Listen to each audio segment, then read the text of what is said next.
दोस्तों इंडिया अपने खाने की वैरायटीज की वजह से दुनिया भर में बहुत ज्यादा मशहूर है। ऐसे में क्या आप जानते हैं इंडिया के बहुत से फूड और खाने की ऐसी डिशेस भी हैं जो फॉरेन कंट्रीज में बैन है। जैसे सबकी फेवरेट पानी पूरी नेपाल में बैन है, तो वहीं दूसरी तरफ चाय को पाकिस्तान ने बैन कर दिया है। और तो और एक जगह ऐसी भी है जहां समोसा बैन है। अब ये सब इंडियन चीजें इन देशों में क्यों बैन है, जानने के लिए वीडियो को देखना एंड तक।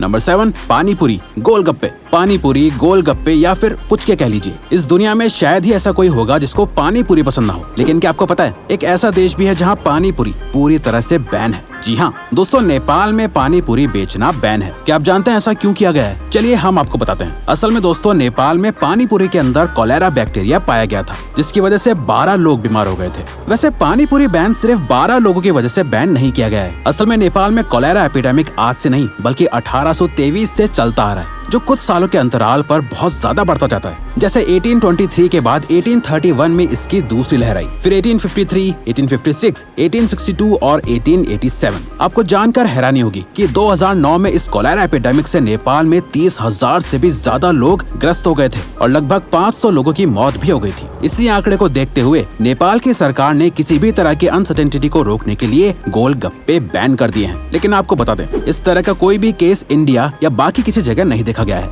ऐसा माना जाता है कि नेपाल में पानी दूषित है, जिसकी वजह से सिर्फ वहीं पर इस कोलेरा एपिडेमिक को देखा गया है। नंबर 6, हल्दीराम। हल्दीराम इंडिया का जाना माना ब्रांड है। आपको इंडिया में हर जगह हल्दीराम की फ्रेंचाइज मिल ही जाएगी। ऐसे में क्या आप इस बात पे यकीन करेंगे कि हल्दीराम यूएसए में बैन है? आपको सुनकर हैरानी हुई होगी, लेकिन ये सच है। असल में हल्दीराम को इसलिए बैन किया गया है क्योंकि US food and drug administration FDA के मुताबिक हल्दीराम के ज्यादातर स्नैक्स पॉइजनस और मिलावटी होते हैं। US food and drug administration ने ये स्टेटमेंट 2015 में 5 महीनों की रिसर्च के बाद दी थी। FDA के मुताबिक हल्दीराम का खाना बहुत ही बेकार और अनहेल्दी होता है, बल्कि FDA ने अपनी रिसर्च में पाया कि इंडिया से इंपोर्ट होने वाले हल्दीराम के स्नैक्स के अंदर बहुत ही ज्यादा मात्रा में पेस्टिसाइड्स इंक्लूड किए जाते हैं। और जब FDA ने हल्दीराम के वाइस प्रेसिडेंट से इस बारे में सवाल किए तो उनका कहना था कि हर देश के सेफ्टी स्टैंडर्ड्स अलग अलग होते हैं, इसीलिए वो इसमें कुछ नहीं कर सकते।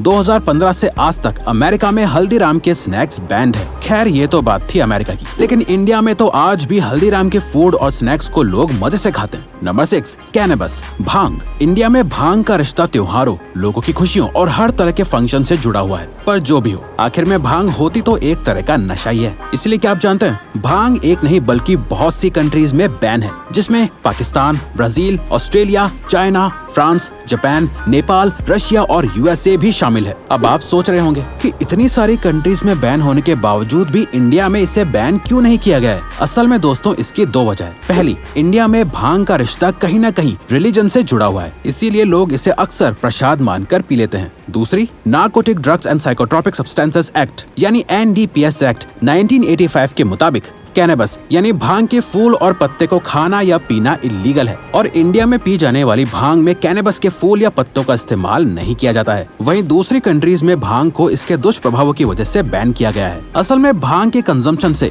ब्रेन डैमेज, लंग इन्फेक्शन, एज्मा और मेंटल हेल्थ तक बिगड़ने लगती है। इसके अलावा कुछ कंट्रीज में नशीली चीजों को रिलीजियसली गलत माना जाता है, जैसे पाकिस्तान और इजराइल, और इन्हीं सब रीजंस की वजह से भांग फॉरेन में बैन है। नंबर 4, समोसा। कोई पार्टी हो या सुबह शाम की चाय, उसके साथ समोसा तो कॉम्प्लीमेंट्री होता है। पर क्या आप जानते हैं ये टेस्टी समोसा एक देश में बैन और इलीगल है? जी हाँ, ये बिल्कुल सच है। दोस्तों सोमालिया देश में समोसा खाना और बेचना दोनों ही इलीगल और बैन है, और समोसे को बैन करने की वजह को जानकर आपके होश उड़ जाएंगे। असल में दोस्तों सोमालिया की मेजॉरिटी ऑफ कम्युनिटी को लगता है कि समोसा वेस्टर्न कल्चर को बढ़ावा देता है। इसके अलावा सोमालिया के लोगों का ये भी मानना है कि समोसे की शेप असल में वेस्ट के रिलीजन को रिप्रेजेंट करती है, फॉर एग्जाम्पल इल्यूमिनाती की तरह, जिससे उनकी कंट्री के रिलीजन का अपमान होता है। इसलिए सोमालिया देश में समोसा बेचना और खाना दोनों ही बैन है, और अगर कोई समोसा बेचते या खाते हुए पकड़ा जाता है तो उसे भारी फाइन देना पड़ता है और जेल की सजा भी हो सकती है। Number 5, raw almonds.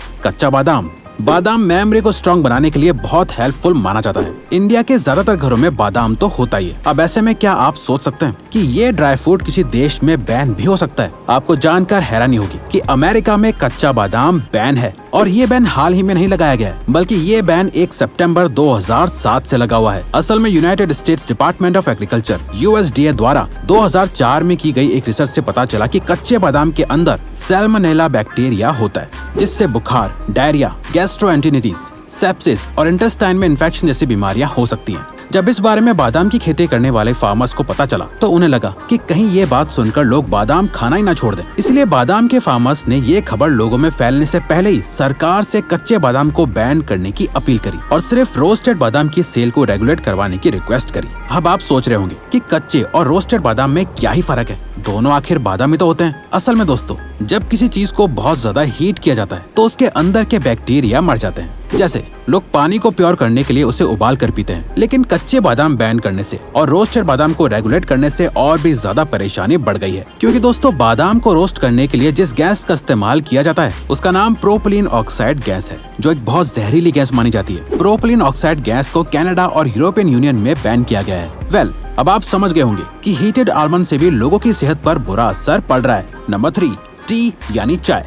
चाय के शौकीन लोगों को चाय के बिना एक दिन भी गुजारना मुश्किल होता है। लेकिन सोचो, अगर लोगों से चाय पीने का अधिकार ही छीन लिया जाए तो क्या हाल होगा। लेकिन क्या आप जानते हैं, हमारे पड़ोसी देश पाकिस्तान ने सबकी फेवरेट चाय को बैन कर दिया था। जी हाँ, ये बिल्कुल सच है। असल में पाकिस्तान के प्लानिंग एंड डेवलपमेंट मिनिस्टर एहसान इकबाल ने 2022 में पाकिस्तान के लोगों से चाय का कंजम्पशन कम करने को कहा। एहसान इकबाल ने कहा कि मैं लोगों से अपील करता हूं कि चाय की 1-2 प्याली कम कर दें। अब ऐसा एहसान इकबाल ने इसलिए कहा था क्योंकि पाकिस्तान में चाय की खेती नहीं की जाती है और इसीलिए पाकिस्तान चाय को इम्पोर्ट करता है। और 2021 से 2022 के बीच पाकिस्तान ने लगभग 8,338 करोड़ की चाय इम्पोर्ट कर ली थी। इसके अलावा पाकिस्तान की इकोनॉमिक कंडीशन से तो सभी वाकिफ हैं। वहीं दूसरी तरफ दोस्तों, जैसे रोटी, कपड़ा और मकान इंसान की बेसिक जरूरतें होती हैं, वैसे ही एशियन कंट्रीज में भी चाय एक बेसिक जरूरत है जिसके बिना अधिकतर लोग अपने दिन की शुरुआत तक नहीं कर सकते हैं। अब ऐसे में अगर उनसे वही हक छीन लिया जाएगा तो लोगों का बुरा हाल होगा ही। पाकिस्तान के मिनिस्टर ने अगर चाय बंद करने की जगह अपने देश के एग्रीकल्चर, ग्रोथ और इकोनॉमी पर ध्यान दिया होता तो आज उन्हें चाय बैन नहीं करनी पड़ती। वैसे क्या आपको भी हमारी तरह चाय पीना पसंद है? कमेंट करके बताओ। नंबर 1, मस्टर्ड ऑयल, सरसों का तेल। दोस्तों, सरसों के तेल के बिना किसी भी खाने को बनाना नामुमकिन है और तो और इसके बिना शायद ही कोई खाना पकाया जा सकता है। इसके अलावा सरसों के तेल को ऑलराउंडर कहना गलत नहीं होगा क्योंकि ये खाना बनाने से लेकर बॉडी की मसाज, बालों की चंपी, कान का दर्द, सर दर्द और स्किन की हेल्थ को भी ठीक कर देता है। लेकिन क्या आप जानते हैं, इतने सारे फायदे होने के बावजूद भी सरसों का तेल यूरोपियन यूनियन, कनाडा और यूएसए में बैन है। जी हाँ, ये सच है। इन तीनों जगहों पर सरसों का तेल सिर्फ एक्सटर्नल इस्तेमाल के लिए ही बेचा जाता है, मतलब इसे वहाँ पर कंज्यूम यानी खाया नहीं जाता है। दरअसल दोस्तों, सरसों के तेल में लगभग 47% यूरिक एसिड पाया जाता है, जो असल में हेल्थ के लिए अच्छा नहीं होता है। यूरिक एसिड से diarrhoea, cancer, anaemia, coma, heart stroke और रेस्पिरेटरी प्रॉब्लम्स होती हैं, जिससे अल्टीमेटली डेथ तक हो जाती है। अब आप सोच रहे होंगे कि सरसों के तेल के फायदे और नुकसान दोनों ही हैं, तो इसे इस्तेमाल करना चाहिए या नहीं? चलिए हम आपको बताते हैं। आपने वो कहावत तो सुनी होगी, ज्यादा मिठास भी अक्सर जहरीली ही होती है, इसीलिए हर चीज एक लिमिट में ही सही होती है। तो अगर आप सरसों के तेल का फायदा लेने के साथ साथ इसके नुकसान से बचना चाहते हैं तो सरसों के तेल का इस्तेमाल जरूरत के हिसाब से करिए। तो दोस्तों, अब अगर आपको ये वीडियो अच्छी लगी और आप आगे भी ऐसी ही अमेजिंग वीडियोस देखना चाहते हैं तो प्लीज हमारे चैनल को सब्सक्राइब करके ऑल नोटिफिकेशन बेल को ऑन कर दो ताकि हमारी फ्यूचर वीडियोस का नोटिफिकेशन सबसे पहले आपके पास आए। So till then keep learning, keep growing.